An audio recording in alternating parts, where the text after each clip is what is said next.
नमस्कार दोस्तों, मैं हूं राहुल और आप देख रहे हैं मिशन कंपटीशन। दोस्तों, जैसे कि आप सभी जानते हैं, हमारा घटना चक्र के इस किताब से रेगुलरली वीडियो आती रहती है और हमने वीडियो जो है अब तक 14 वीडियोस इस रिलेटेड प्रोवाइड करा दिया है। पिछला जो वीडियो था वो भी मॉडर्न हिस्ट्रीज था, जिसमें हमने इंपॉर्टेंट सारे वायसरायज और उनके रिलेटेड जो टर्म्स थे वो देखें। आज का इस वीडियो जो होगा ये भी मॉडर्न हिस्ट्री का होगा। ये वीडियो नंबर 15 है। इसमें हम देखेंगे लॉर्ड डफरिन को, देखेंगे उसके द्वारा किए गए कामों को देखेंगे और महत्वपूर्ण अधिवेशन देखेंगे। साथ ही साथ हम लोग देखेंगे प्रथम महिला अध्यक्ष और प्रथम मुस्लिम अध्यक्ष और प्रथम महिला अध्यक्ष। ये जो है दोनों इंपॉर्टेंट है, काफ़ी पूछा जाता है बार बारी, तो ये भी हम आज के वीडियो में देखेंगे। तो चलिए, वीडियो आज का काफ़ी इंपॉर्टेंट होने वाला है। वीडियो अच्छा लगे वीडियो को जरूर जरूर शेयर करिएगा, ठीक है। चलिए स्टार्ट करते हैं आज का वीडियो। चलिए, तो हमारा जो फर्स्ट पॉइंट है, देखिए भारतीय राष्ट्रीय कांग्रेस के पहले अधिवेशन की अध्यक्षता जो है किसने करी थी? तो व्योमेश चंद्र बनर्जी ने, यानी कि WC बनर्जी के द्वारा ये करी गई थी, ठीक है। इसके प्रथम महासचिव की बात होती है। ये देखिए, अब कौन अध्यक्ष थे पहले प्रथम अधिवेशन के वो तो सभी जानते हैं, लेकिन महासचिव की बात करें वो कौन थे? तो वो स्वयं एओ ह्यूम थे। अब एओ ह्यूम कौन है? तो एओ ह्यूम इसके स्थापित करता है कांग्रेस की। इसकी स्थापना कब हुई थी? 1885 में हुई थी। ध्यान रखें इस बात का, ठीक है। चलिए, नेक्स्ट पॉइंट है हमारा, भारतीय राष्ट्रीय कांग्रेस की स्थापना कब हुई? तो 1885 में हुई थी, ठीक है। और उस समय कौन थे यहाँ इसके वायसराय? तो लॉर्ड डफरिन इसका वायसराय था जब इस्टेब्लिशमेंट हुआ कांग्रेस का, ठीक है। अब देखिए कार्यकाल जो इसका था वाइस डफरिन का, ये 84 से 88 तक था, यानी 4 सालों के लिए इंडिया में ये लॉर्ड मतलब कि गवर्नर जनरल ये बन के आया था, ठीक है। चलिए, नेक्स्ट पॉइंट हमारा, लॉर्ड डफरिन जो है, ठीक है, ये कांग्रेस यह कहकर इसने मजाक उड़ाया था कि यह सूक्ष्मदर्शी अल्पसंख्यकों की संस्था है, ठीक है। मतलब कि ये ऐसी संस्था है जिसके जो जितने भी सदस्य हैं ये केवल क्षणिक सुख या बोल ले क्षणिक मतलब के लिए और कुछ नज़दीक की जो उनका प्रॉफिट है उन्हीं को ये लोग देख सकते हैं, लेकिन लोग फ्यूचर को विजुअलाइज नहीं कर सकते। तो लॉर्ड डफरिन का यही कहना और मानना था, ये सूक्ष्मदर्शी अल्पसंख्यकों की संस्था है, ठीक है। नेक्स्ट पॉइंट की ओर बढ़ते हैं। कांग्रेस का दूसरा अधिवेशन देखिए कब होता है? 1886 में हुआ था। कहाँ हुआ था? कलकत्ता में हुआ था। पहला मुंबई में हुआ था, दूसरा कलकत्ता में हुआ था, ठीक है। और इसकी अध्यक्षता कौन की थी? सेकंड वाले की अध्यक्षता दादा भाई नौरोजी ने करी थी, ठीक है। ध्यान रखें इस बात का। नेक्स्ट पॉइंट है हमारा, भारतीय राष्ट्रीय कांग्रेस के सबसे पहले मुस्लिम अध्यक्ष, ये VVI है, ये पूछा जाता है, बहुत बार पूछा गया हुआ है, ठीक है, BPSC में आया हुआ है। मुस्लिम अध्यक्ष होने का जो है गौरव किसको मिला था? तो बदरुद्दीन तैयब जी को ये प्राप्त हुआ था, ठीक है। ये भारतीय राष्ट्रीय कांग्रेस के 27 से 30 दिसंबर 1887 में जो अधिवेशन हुआ था, कहाँ हुआ था? मद्रास में हुआ था। वहाँ पे ये तीसरे अधिवेशन के ये अध्यक्ष के पद के लिए चुने गए थे। पहला हुआ बम्बई में, दूसरा हुआ कलकत्ता में, तीसरा कहाँ हुआ? तो मद्रास में, यानी कि चेन्नई में आप बोल सकते हैं, ठीक है। ध्यान रखें इस बात का, मद्रास में थर्ड वाला हुआ था 27 से 30 दिसंबर तक। चलिए, भारतीय राष्ट्रीय कांग्रेस जो है इसका प्रथम निर्वाचित यूरोपीय अध्यक्ष कौन था? तो ये जॉर्ज यूल था, ठीक है। वेरी वेरी इंपॉर्टेंट है कि प्रथम यूरोपीय अध्यक्ष की बात करें तो जॉर्ज यूल था भारतीय राष्ट्रीय कांग्रेस का प्रथम यूरोपीय अध्यक्ष, जॉर्ज यूल। कांग्रेस के लिए समर्थन प्राप्त करने के उद्देश्य से जुलाई 1889 में लंदन में विलियम डिग्बी की अध्यक्षता में ब्रिटिश कमेटी ऑफ इंडिया की स्थापना करी गई थी, ठीक है। कांग्रेस के लिए समर्थन प्राप्त करने के उद्देश्य से इसका करा गया था 1889 में, ठीक है।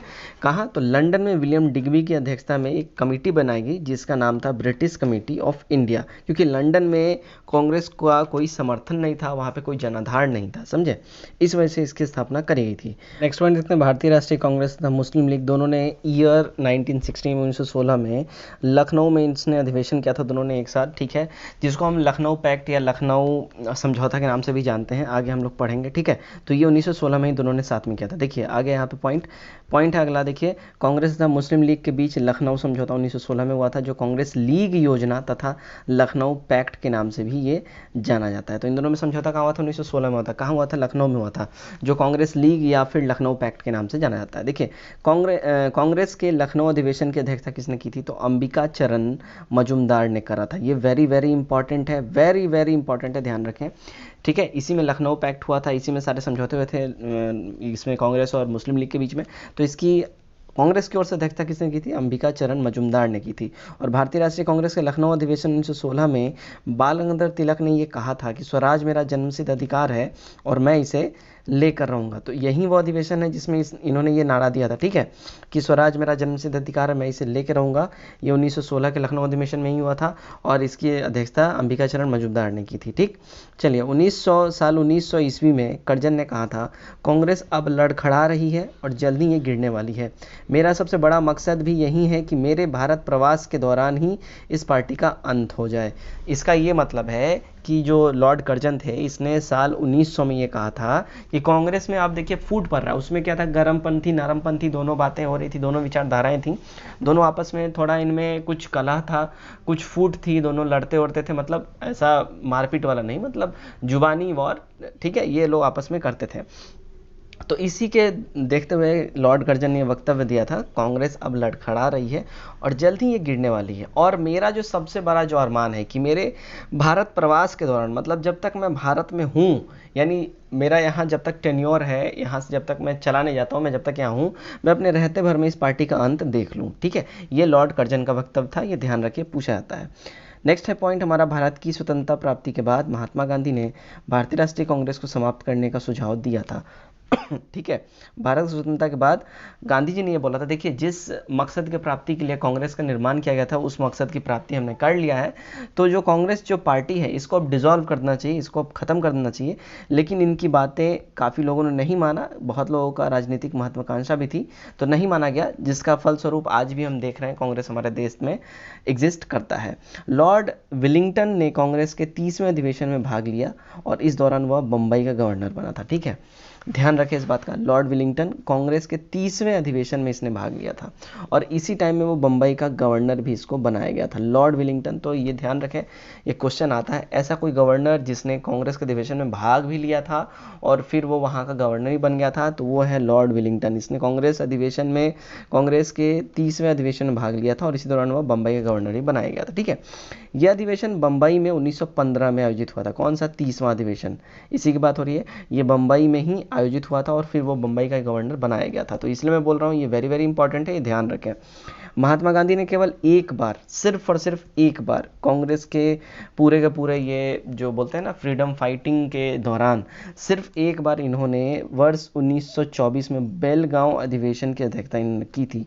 वेरी वेरी इंपॉर्टेंट है ये, क्वेश्चन सेटर का वेरी वेरी फेवरेट ये टॉपिक है, वेरी वेरी फेवरेट ये क्वेश्चन है, बहुत बार ये दिया गया है, पूछा गया है, याद रखें। सिर्फ और सिर्फ एक बार महात्मा गांधी इन्होंने अधिवेशन करा है कांग्रेस का, 1924 में बेलगांव अधिवेशन। ये एकदम ध्यान रखें, नाम बेलगांव को याद रखें, ईयर याद रखें, ठीक है, याद रखिए। सरोजनी नायडू ने, इन्होंने 1879 से 1849 ईस्वी तक प्रख्यात कवित्री और राष्ट्रवादी नेत्री ये थी। ठीक है, राष्ट्रवादी नेत्री, मतलब कि ये 1979 से 1949 तक ये एक प्रख्यात कवित्री भी थी और ये एक फीमेल फ्रीडम फाइटर भी रह चुकी हैं सरोजनी नायडू जी। ठीक है, पॉइंट हमारा देखिए, ईयर 1925 में, ठीक है, कानपुर में हुआ था भारतीय राष्ट्रीय कांग्रेस का 40वां वार्षिक अधिवेशन। ठीक है, जिसमें प्रथम महिला अध्यक्ष जो बनी थी, ठीक है, प्रथम महिला अध्यक्ष जो बनी थी वो कौन बनी थी, सरोजनी नायडू जी बनी थी, जिनके बारे में भी आपने ऊपर पढ़ा। ठीक है, ध्यान रखिए, वेरी वेरी इंपॉर्टेंट है।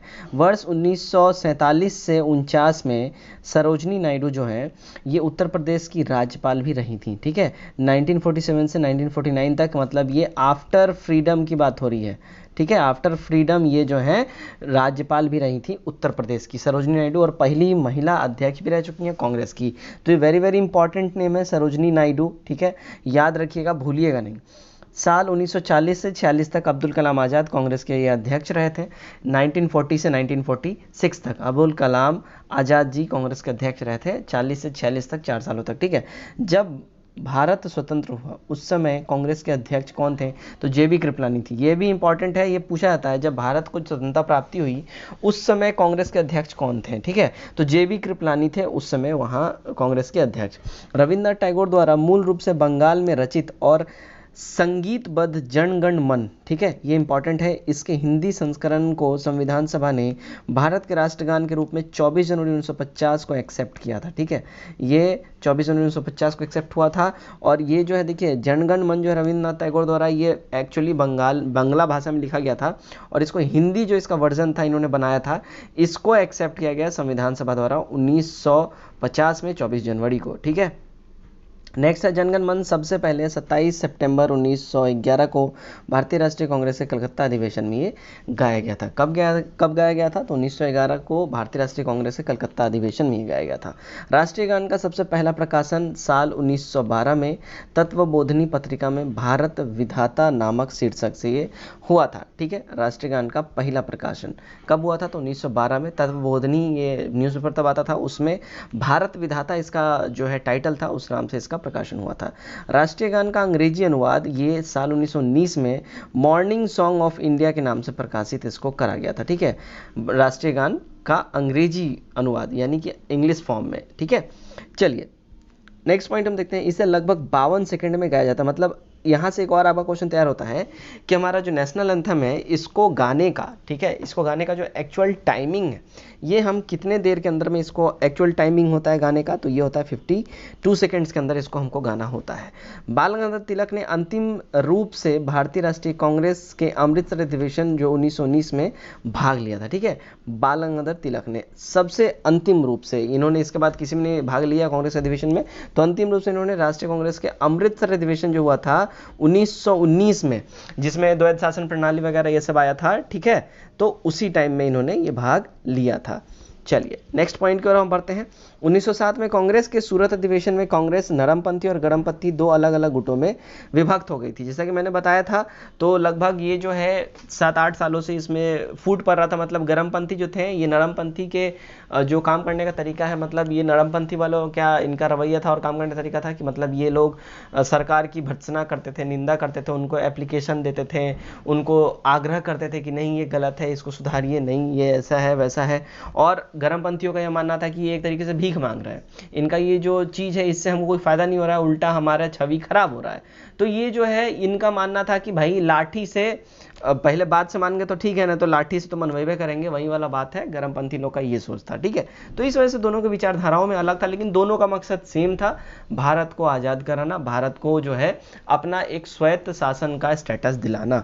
ठीक है, कांग्रेस के नरम दल के प्रमुख नेता थे, कौन थे? तो गोपाल कृष्ण गोखले, फिरोज शाह मेहता और दादा भाई नौरोजी। नरम दल की बात हो रही है। ठीक है, और उग्रवादी विचारधारा यानी कि गरम दल इसको बेसिकली बोलिए। ठीक है, उसके 4 प्रमुख नेता थे, कौन? बाल गंगाधर तिलक, लाला लाजपत राय, बिपिन चंद्र पाल और अरविंद घोष, जो कि फेमस रूप से आप जानते हैं बाल, लाल और पाल, ये फेमस रूप से जानते हैं, बाल, लाल, पाल और घोष। इस फेमस नाम से हम लोग जानते हैं उग्रवादी संगठन, यानी कि जो बिल्कुल जो बोलते हैं ना अग्रेसिव जो नेचर के लोग थे कांग्रेस वाले, उनको इस नाम से जाना था। तिलक ने कहा कि हमारा उद्देश्य आत्मनिर्भरता है, भिक्षावृत्ति नहीं। कौन? बाल गंगाधर तिलक। जैसा कि मैंने पहले ही आपको अभी ऊपर बताया है कि इनका यही मानना था कि हमारा जो उद्देश्य है वो आत्मनिर्भरता है, मतलब हम अपने आप सब कुछ कर सकते हैं, तो फिर हम उनसे क्यों मांगे, हम उनसे आग्रह क्यों करते रहें बार बार? हम 1-2 बार बोलेंगे माना तो माना, नहीं तो फिर लपरिया के मनवाएंगे, वही वाला बात है। ठीक है, लाला लाजपत राय, बाल गंगाधर तिलक और बिपिन चंद्र पाल ने लाल बाल पाल के नाम से भी इनको जाना जाता है, अभी मैंने आपको ऊपर बताया। ठीक है,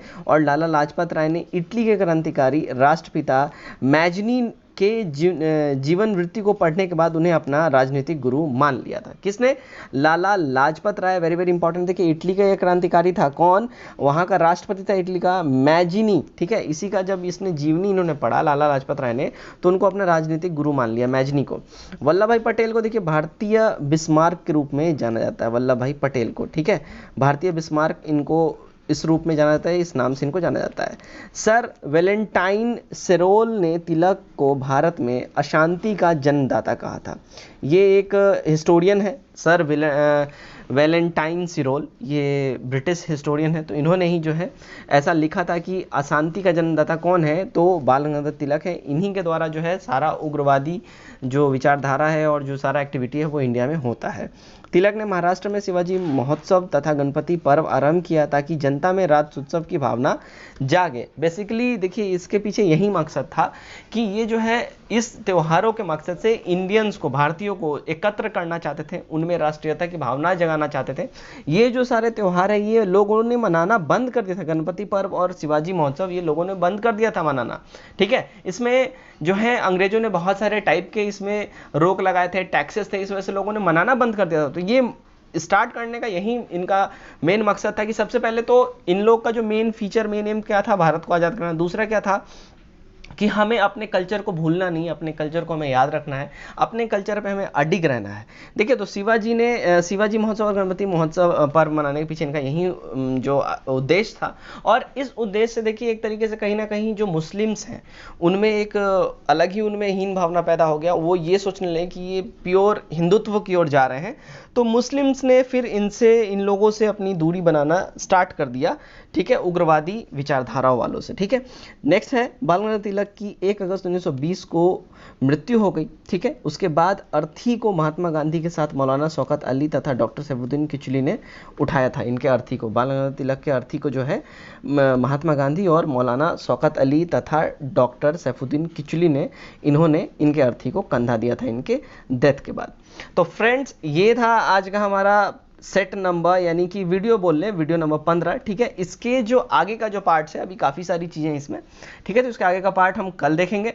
तो आज के इस वीडियो में बस इतना ही। Till then take care, bye bye and God bless you all.